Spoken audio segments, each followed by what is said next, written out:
Արդյոք տղամարդը պետք է շատ միս ուտի, թե դա պարզապես միֆ է։ Միսը հարուստ է սպիտակուցներով եւ ցինկով, որոնք շատ անհրաժեշտ են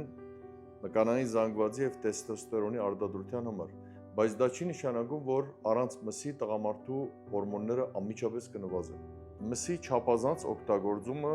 մեծացնում է տղամարդու մոտ սիրտ-անոթային հիվանդությունների եւ քաղցկեղային հիվանդությունների ռիսկը։ Եվ հատկապես խոսքը վերաբերվում է վերամշակված մսին, այսինքն երշիկեղենին, որոնք լուրջ խնդիրներ են առաջացնում տղամարդու առողջության համար։ Հնարավոր է լինել ուժեղ եւ առողջ առանց մսի, այո, հնարավոր է, եթե փոխարինես քո սննդակարգը ավելի բարձրագարկ սպիտակուցներով, հատկապես ոլոր, ընկույզ, լոբի եւ ճիշտ միկրոէլեմենտներով։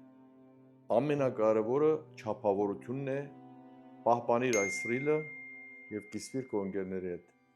Եղեք երջանիկ եւ առողջ։